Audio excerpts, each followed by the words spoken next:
काशी लहर तारा धाम की, खरसिया धाम की, पंसी हजूर उदित नाम साहेब की, पंसी हजूर मुकुंद मणि नाम साहेब की, पंसी हजूर अर्धनाम साहेब की, सभी महंत साहिबों की, सभी संत महापुरुषों की, सभी भक्त हंस जनों की।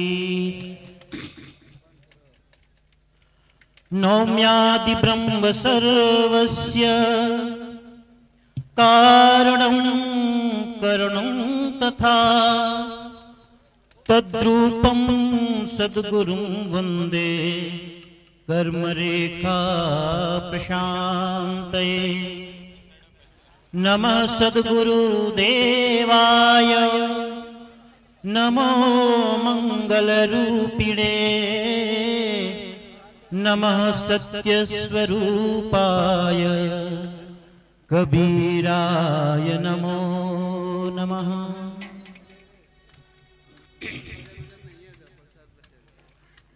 गादी पर विराजमान नाथ वंश प्रतापी अनंत श्री विभूषित कबीर पंथाचार्य पंथी हजूर अर्धनाम साहेब, जो साक्षात सत्य पुरुष के प्रतिनिधि स्वरूप सदगुरु स्वरूप विराजमान है।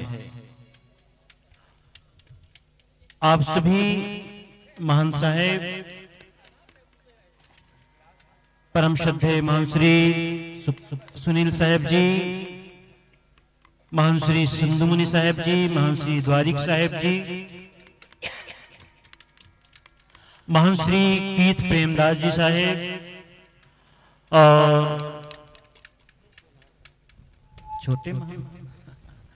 छोटे महान अंकित दास जी, उनका नाम क्या साहब जी का? हाँ, हलसी से पधारे महान श्री ओम प्रकाश जी,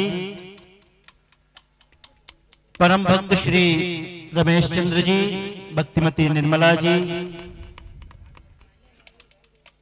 और आप सभी भक्तजन जिज्ञासुजन, साक्षात सतलोक की शोभा बनी है आज इस लहरतारा धाम में, जहां सदगुरु के सर्वप्रथम चरण पड़े, वो भूमि वो धरती जहां हम सब विराजमान है। कल्पना करो, आज से 618 वर्ष पहले इसी सरोवर में सहस्त्र दल कमल पुष्प पर सदगुरु का गगन मंडल से अवतरण हुआ।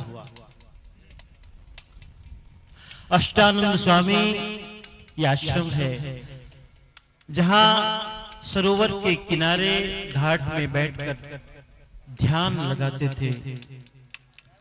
अचानक उनकी आंखें चुंधियाई, तेज प्रकाश से उसने आंखें खोली तो देखा एक अद्भुत, एक दिव्य बालक सहस्त्र दल कमल पुष्प पर अवतरित हुआ है।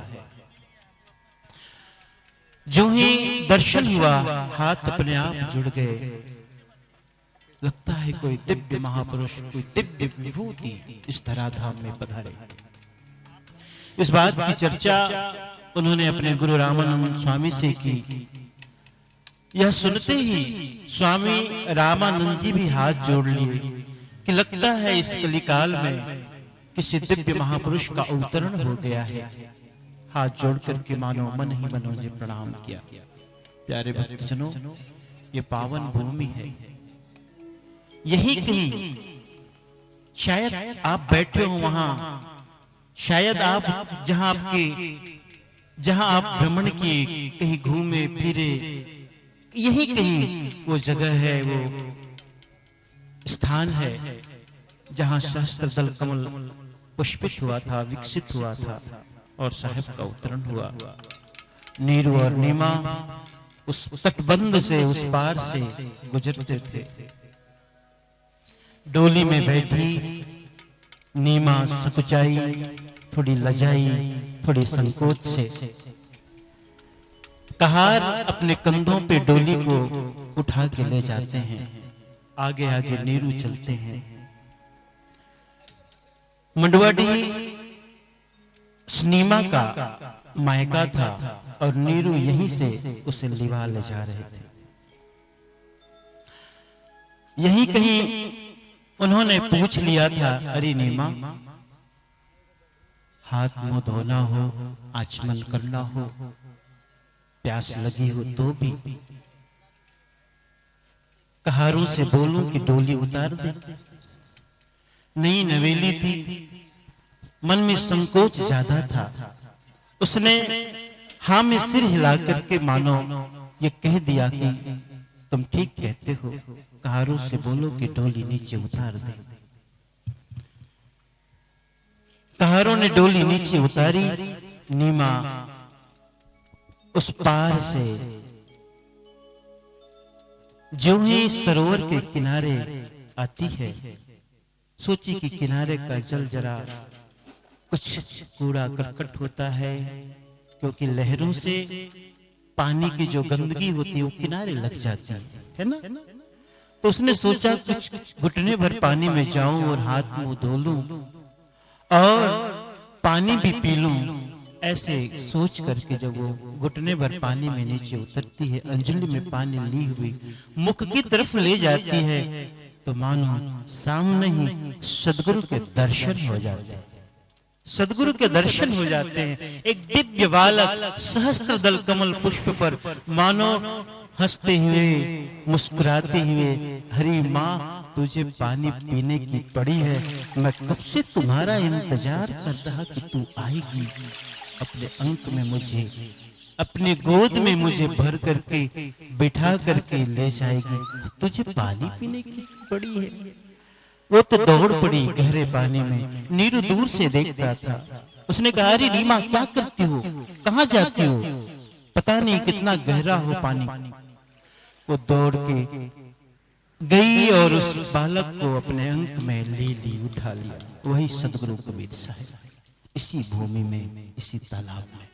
प्यारे भक्तजनों, आज से 618 वर्ष पूर्व हम उसी सदगुरु के चरणों की धूल को खोजने आते हैं। यहीं कहीं उनके चरण पड़े। ये जल राशि जो उनके प्रथम चरण स्पर्श से पावन हो गया, शायद हमारे भी पाप धुल जाए इस जल के आचमन से। यही कुछ ना कि और क्या लेके आते हो कामना, कि सदगुरु की चरण की धूल ही हमारे मस्तक में लग जाए, बंधन बन जाए, तिलक बन जाए। ऐसी भावनाओं को लेकर आप यहाँ आते हो प्रतिवर्ष। प्यारे भक्तजनों, आप सभी का बहुत बहुत स्वागत है, अभिनंदन है, वंदन है, नमन है। ये प्रेम सदा भरपूर रहे, ये प्रेम हमेशा बना के रखना। सदगुरु को कभी पीठ न दिखाना, सदगुरु को पीठ न दिखाना। मेरे सदगुरु में सब कुछ है, कमी यदि है तो हमारी श्रद्धा में, हमारे निष्ठा में, हमारे प्रेम। हमारे सदगुरु में कोई कमी नहीं है, कमी न ढूंढना। और यदि तुम कमी जानकर कहीं और जाते हो तो मेरे सदगुरु का अपमान है, मेरे सदगुरु का अपमान है। मुझे याद है पंत श्री हजूर साहब ने एक बहुत अच्छी बात अभी नागपुर में कही थी, बहुत अच्छी बात, कि देखो मैं तुम्हारे घर मेहमान हूं और तुम भोजन न दो मुझे, मैं भूखा हूं, तो भूख लगी तो पड़ोस में जाके तो खा लूंगा ना, पड़ोसी मुझे भोजन दे देगा, ऐसी कोई बात नहीं, मैं उसके लिए भी मेहमान ही हूं, क्योंकि तुम्हारे पड़ोसी हैं। भोजन तो मुझे मिल जाएगा, लेकिन तुम्हारा अपमान होगा कि तुम्हारे घर आकर के भोजन न मिला। ऐसे यदि अपने सदगुरु पर भरोसा न हो और हम कहीं और दर बदर भटके जावें, तो ये अपने सदगुरु का अपमान है। हाँ, अपने सदगुरु पे भरोसा करना, खूब प्रेम करना। दाता तेरे चरणों की गर्धूल जो मिल जाए, सच कहता हूं गुरुवर तकदीर संवर जावे। बड़ा प्यारा सा एक भजन है, रोशनी कभी गाती हो। दाता तेरे चरणों की, गुरुवर तेरे चरणों की, गर धूल जो मिल जाए, सच कहता हूं गुरुवर तकदीर संवर जाए। दाता तेरे चरणों की। एक शिष्य की अंतिम इच्छा क्या होती है, इस पद में सुनना। अगर तुम्हारे जीवन में धन की चाहना न हो, संतान की चाहना न हो, पद प्रतिष्ठा की चाहना न हो, तो बस यही चाहना हो सकती है। गुरुवर मेरे जीवन की बस एक तमन्ना है, गुरुवर मेरे जीवन की बस एक तमन्ना है, तू सामने हो मेरे, तू सामने हो मेरे, मेरा दम ही निकल जाए। दाता तेरे चरणों की, गर धूल जो मिल जाए, दाता तेरे चरणों की। प्यारे भक्तजनों, हम उसी सदगुरु के चरणों की धूल के लिए यहाँ आते हैं, उसे वंदन कर लें, उससे पावन हो जाए, पवित्र हो जाए। बहुत बहुत स्वागत, बहुत बहुत अभिनंदन, बहुत बहुत आभार आप सभी का यहाँ पधारे। ऐसी ही दया रखना, कृपा रखना, ऐसा ही प्रेम रखना, आते रहना। ये तो कष्ट हैं, होते हैं। अरे आप तो 3 दिन के लिए आते हो, हम तो साल भर घूमते हैं। हाँ, और मैं समझता हूं इन 8 महीनों में 12 बजे भोजन तो कभी सौभाग्य ही नहीं हुआ। कभी भी भोजन मिला तो 3 बजे 4 बजे, सोना हुआ तो 12 बजे के बाद। आपके लिए तो कम से कम 3 दिन की बात है ना। खैर, ये हमारा बड़प्पन नहीं है, हमने यही चुना ही है, हमने यही मार्ग चुना है, यही कर्तव्य चुना है। तो फिर शिकायत क्यों करें शिकायत, है ना। सरवर तरवर संत जन चौथा बरसे में, परमार्थ के कारण चारों धार्य दे। संतों का जीवन तो परार्थ होता है, दूसरों के लिए होता है। तुम्हारा जीवन सुंदर बन जाए, इससे बड़ी बात क्या हो सकती है। हम तो कभी सदगुरु से अकेले में बात करते हैं, सदगुरु यदि हम किसी एक का भी जीवन सुधार लें तो ये जीवन मानो सार्थक हो जावे, ये जीवन मानो फलवान हो जावे, हमें लगेगा कि अच्छा हुआ। और कभी कभी उनसे कहते भी हैं, देखो अभी एक दिन, हाँ उमेश जी आए, अभी है ना उमेश कोटा से, कहे साहब तबीयत कैसी है। मैंने कहा तबीयत का ख्याल मैं क्यों करूं, वो मेरे मालिक, मैं उनका सेवक, वो मेरे स्वामी, मैं उनका दास। काम उनसे कराना हो तो मुझे स्वस्थ रखना उसकी जिम्मेदारी, मेरी क्या। अगर मालिक को सेवक से काम लेना है तो उन्हें स्वस्थ रखना जरूरी है, खिलाना पिलाना जरूरी है, अच्छा रखना जरूरी है। ये संतों का जीवन है। संत अवनि विचरहि यही हेता, जड़ जीवन को करे सचेता। जड़ हो या चेत, सबको सचेत करते रहना, सावधान करते रहना।